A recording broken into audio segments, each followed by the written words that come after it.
Good evening and welcome to Rajya Sabha TV. I'm Tina Jha with News Tonight. Before we go over to the headlines, Rajya Sabha TV appeals to all its viewers to stay safe from the COVID-19 pandemic. Wear face masks, wash hands and face regularly, and maintain physical distancing while stepping outside. Remember, these simple precautions are all that it takes to defeat the ongoing pandemic.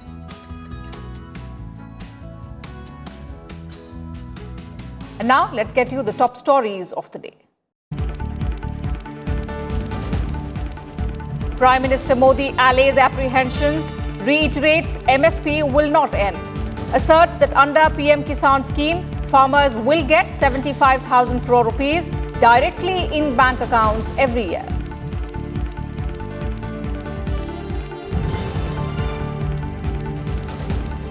The Prime Minister slams opposition parties for politics on the farm laws.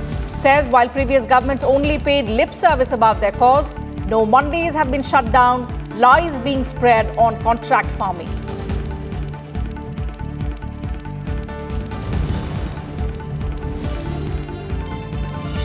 Vice President M. Venkaiah Naidu expresses concern over declining credibility of media, urges focus on reporting about development and positive change.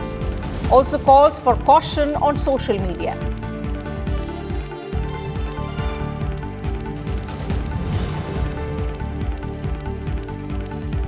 Military and diplomatic level talks continue on cutting down troops on India-China border.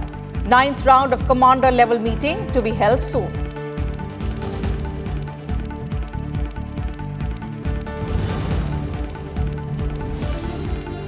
And in the war against COVID pandemic, India's active cases fall to less than 3,14,000.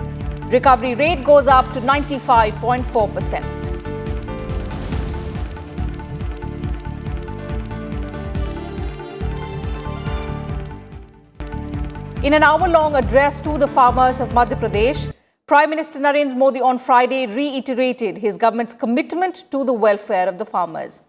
Addressing the gathering, the Prime Minister explained how the 3 farm laws are a step towards making the farmers' lives better. The Prime Minister also inaugurated and laid the foundation stone for cold storage infrastructure and several other facilities in Madhya Pradesh. India's farmers cannot live in backwardness anymore. Prime Minister Narendra Modi asserted on Friday. He alleged that farmers are being misled by false information on MSP, APMC and farming agreement. अगर कानून लागू होने के बाद भी MSP की घोषणा हुई, एमएसपी पर सरकारी खरीदी हुई, उन्हीं मंडियों में हुई, तो क्या कोई समझदार इस बात को स्वीकार करेगा कि एमएसपी बंद हो जाएगी? और इसलिए मैं कहता हूं, इससे बड़ा कोई झूठ नहीं हो सकता, इससे बड़ा कोई षड्यंत्र नहीं हो सकता। और इसलिए मैं देश के प्रत्येक किसान को ये विश्वास दिलाता हूं कि पहले जैसे एमएसपी दी जाती थी, वैसे ही दी जाती रहेगी।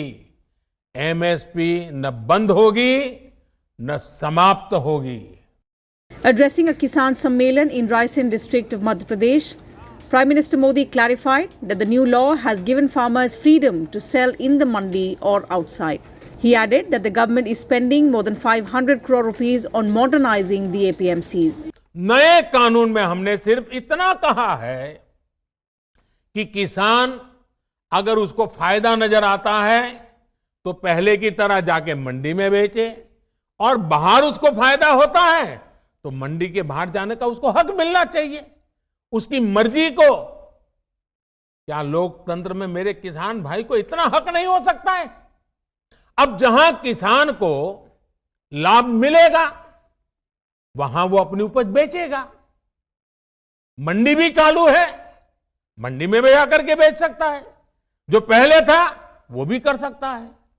Accusing the opposition of misleading farmers, the Prime Minister said the farm laws had not been brought overnight, adding that previous governments had never delivered on their promises made to the farmers. देश के किसानों के संगठन, कृषि experts, कृषि अर्थशास्त्री, कृषि वैज्ञानिक, हमारे यहाँ के प्रोग्रेसिव किसान भी लगातार कृषि क्षेत्र में सुधार की मांग करते आए हैं।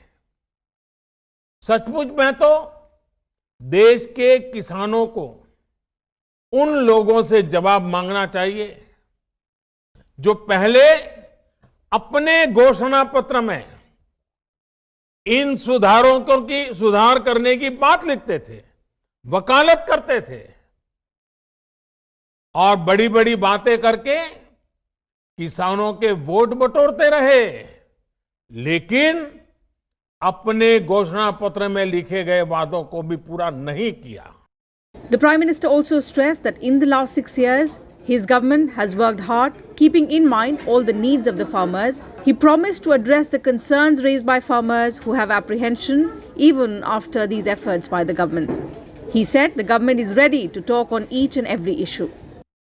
भारत का किसान बदलते समय के साथ चलने के लिए, आत्मनिर्भर भारत बनाने के लिए मेरे देश का किसान चल पड़ा है। नए संकल्पों के साथ नए रास्तों पर हम चलेंगे भी, और यह देश सफल होगा, ये देश का किसान भी सफल होगा। The Prime Minister reiterated that the welfare of the farmers is the utmost priority of the government. He said the government has extended the Kisan credit card facility for every farmer to enable them to get finances easily. Bureau Report, Rajya Sabha TV. The government has said that 45,92,000 paddy farmers have benefited from the current Kharif marketing season procurement operations with MSP value of over 75,263 crore rupees. The Agriculture Ministry said that over 398 lakh tons of paddy have been procured from Punjab, Haryana, Uttar Pradesh, Telangana, Uttarakhand, Tamil Nadu, Chandigarh, Jammu and Kashmir, Kerala, Gujarat, Andhra Pradesh, Chhattisgarh, Odisha, Madhya Pradesh, Maharashtra and Bihar. The state of Punjab alone has contributed more than 202 lakh tons, which is 50.86% of the total procurement. The Agriculture Ministry also said that approval was accorded for procurement of over 48 lakh tons of pulse and oil seeds of Kharif marketing season 2020 for many states under the Price Support Scheme.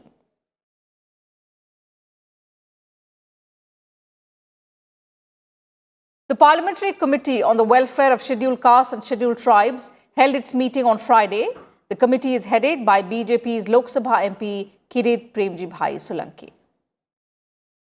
On the agenda was the review of the progress made for action taken on the study of atrocity cases against scheduled castes and scheduled tribes with respect to implementation of the Prevention of Atrocities Act 1989. The special reference was to alleged caste-based discrimination and harassment by withholding retirement benefits and pension to retired scheduled tribes employees of central government departments, Government of India, undertakings and banks, particularly in Tamil Nadu. The Committee on the Welfare of Scheduled Castes and Scheduled Tribe consists of 30 members, 20 elected by Lok Sabha and 10 by Rajya Sabha from amongst their members in accordance with the system of proportional representation by means of a single transferable vote.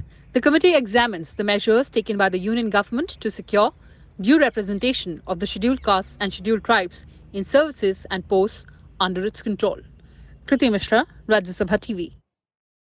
The Parliamentary Standing Committee on External Affairs also met on Friday. On the agenda was briefing by the representatives of the Ministry of External Affairs and Ministry of Culture on India's soft power and cultural diplomacy, prospects and limitations.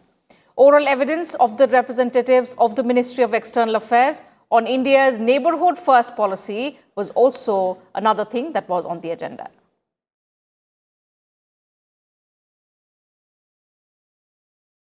And Defence Minister Rajnath Singh on Friday felicitated eminent scientists for their contribution and services to the nation at the DRDO award ceremony in New Delhi. On the occasion, he also handed over 3 indigenously developed Defence Research and Development Organisation systems to the Army, the Navy and the Air Force. Rajnath Singh handed over a model of Astra Mk1 BVR air-to-air missile to Air Chief Marshal RKS Bhadoria. DRDO made Indian Maritime Situational Awareness System to Navy Chief Admiral Karambir Singh and the border surveillance system to Army Chief General Manoj Mukund Narwane. In his address, Rajnath Singh said DRDO is playing an important role in self-reliance in the defense sector.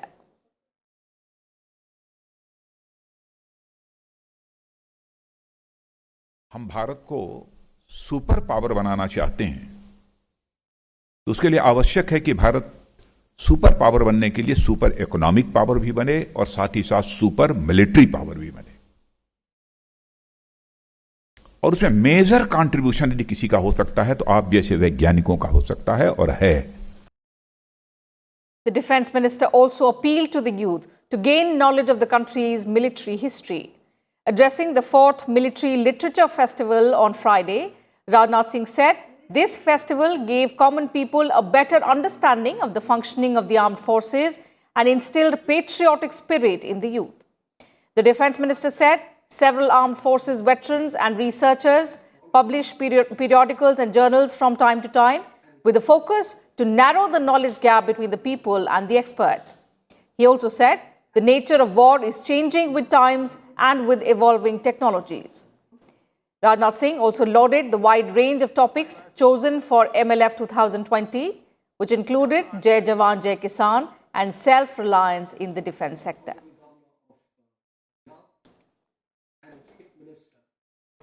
एक और दृष्टिकोण से यह आयोजन मुझे बहुत महत्वपूर्ण लगता है कि जैसे जैसे समय बदल रहा है, खतरों और युद्धों के चरित्र में भी बदलाव आ रहा है, भविष्य में और भी सुरक्षा से जुड़े मुद्दे हमारे सामने आ सकते हैं. धीरे धीरे संघर्ष इतना व्यापक होता जा रहा है जिसकी पहले कभी कल्पना भी नहीं की गई थी. हमारे यहाँ लिटरेरी और फिल्म फेस्टिवल्स का ट्रेंड तो रहा है, पर मिलिट्री लिटरेचर फेस्टिवल अपने आप में बिल्कुल एक नई शुरुआत है. And time for a short break here. More news and updates will continue on the other side. Do stay with us.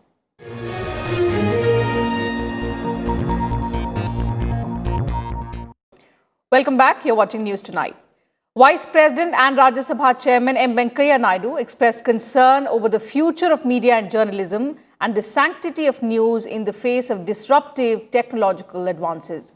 He urged all stakeholders to ensure credible journalism since media is an effective tool of empowerment for informed public discourse. Vice President M. Venkaiah Naidu delivered the M.V. Kamath Memorial Endowment Lecture in Hyderabad.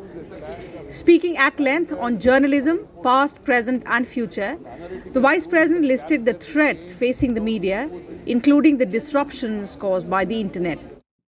Yellow journalism, sensationalization, for profit reporting, opinionated reporting, disinformation in the form of paid and fake news, journalism of false crusades, disruption caused by the internet and the future of media. These are some of the important issues that are agitating the minds of the people. The Vice President voiced concern over the implications of the growing instant journalism triggered by internet and social media expansion in the form of propagation of fake news and erosion of journalistic norms and ethos. He also referred to the financial implications for traditional media like newspapers, whose products are being leveraged by technology giants who do not share revenues. The information reports generated by the print media at substantial cost is being hijacked by the social media giants. This is unfair. Some countries are taking measures to ensure revenue sharing by the social media giants with the print media. We also need to take a serious look at this problem and come out with effective guidelines or laws by evolving a consensus to enable print media get their share from the huge revenues of the technology giants. Appropriate revenue sharing models need to be evolved for the survival of traditional media. Welcoming the democratization of sharing information and views enabled by the rapid expansion of social media, the Vice President expressed concern over the downsides of news getting devalued amidst information saturation. Media is facing a crisis situation by various reasons, including the technological disruption. The latest, agenda journalism with its pitfalls is not in the interest of media and the society. The major challenge is to handle the information explosion and the attendant challenges to journalism in an effective and organized manner. The Vice President urged media persons to keep news and views strictly separate, without allowing each of them masquerading as the other. He also stressed on the need to stem the decline in journalistic values and ethos. He also complimented the media organizations for standing up to the crisis unleashed by the COVID-19 pandemic. Kriti Mishra's report for Rajya Sabha TV. Vice President Naidu also called for fully utilizing the tourism potential of the northeastern states and underlined the need to improve air connectivity to the region. Releasing the book Oh Mizoram, written by Mizoram Governor P.S. Sridharan Pillai, the Vice President said that ecotourism and cultural tourism could become the mainstay of development in the northeast. He praised the region for its natural beauty and said that Mizoram's colorful festivals, folk music and energetic dance make the Mizo society truly unique. State blessed with pristine natural beauty, but its colorful festivals, folk music and energetic dance like one make Mizo society truly unique, often called as songbird of the East. The Mizos are blessed with a natural talent for music. A look now at the COVID-19 situation in the country. India recorded 22,819 new cases of coronavirus in the past 24 hours, taking the total number of cases in the country to over 99,79,000. With 338 new deaths reported in the past 24 hours, the death toll has climbed to 1,44,789.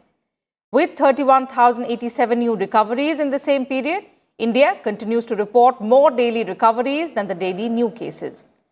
The active caseload of the country stands at 3,13,000. The share of active cases in the total positive cases has further shrunk to 3.14%. The total recovered cases stand at 95.2 lakh. The total tests in the country have crossed 15 crore 89 lakh. 11,13,000 tests were conducted in just the last 24 hours. Among states, Maharashtra remained the worst hit with over 18.86 lakh cases and nearly 48,500 deaths recorded in the state until now. Other states in the top 5 badly hit category include Karnataka, Andhra Pradesh, Tamil Nadu and Kerala. The Supreme Court has asked all state governments to carry out fire safety audit of dedicated COVID-19 hospitals across the country in order to prevent fire hazards. Several fire incidents have claimed lives in hospitals across states in the past few months. The Apex Court has also directed dedicated COVID-19 hospitals to take a no-objection certificate from the fire department within 4 weeks and also said that failure to do so will invite punitive action.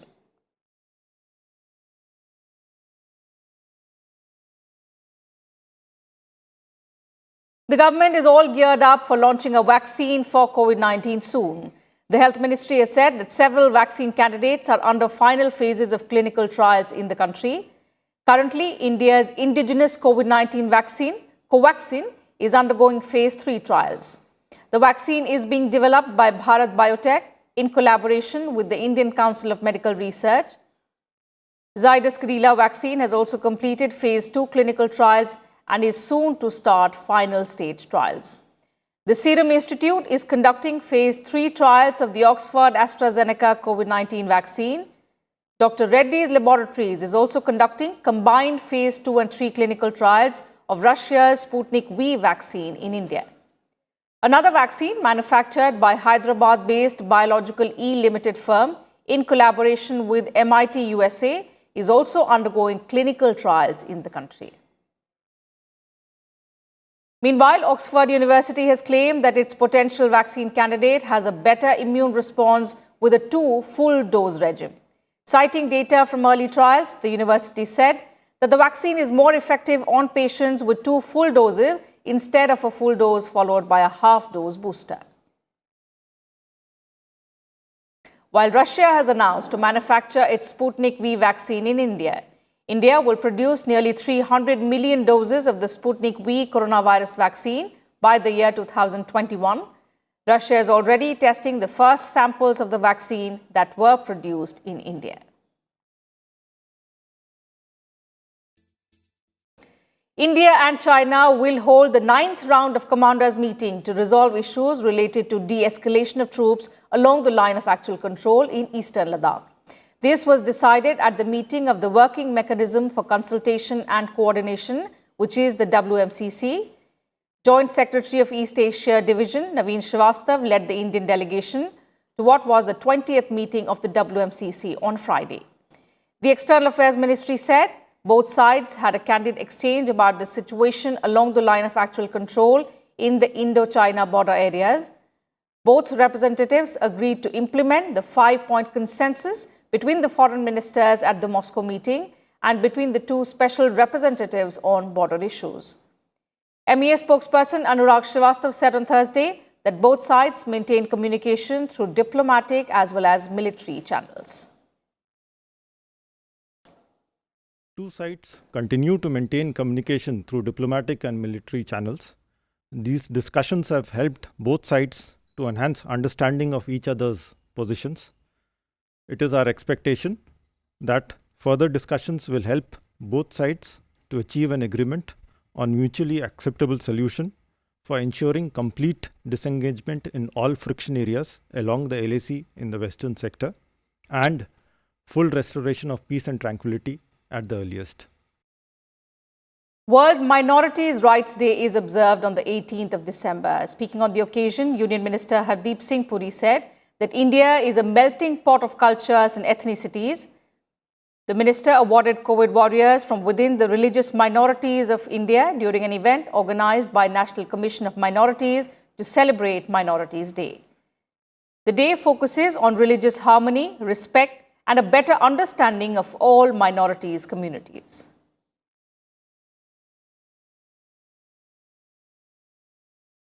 And 18th of December is also observed as International Migrants' Day every year.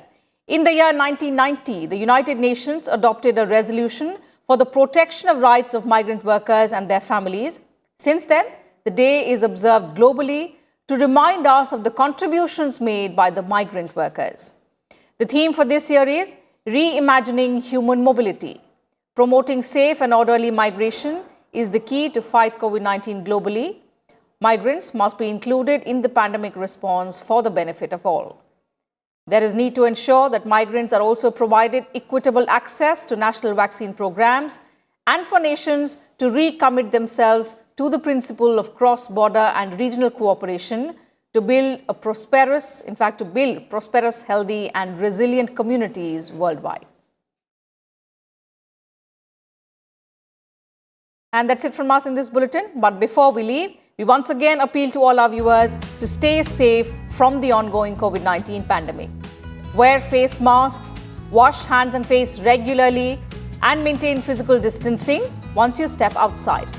Remember, these simple precautions are all that it takes to defeat the pandemic. Good night, and thank you very much for your time.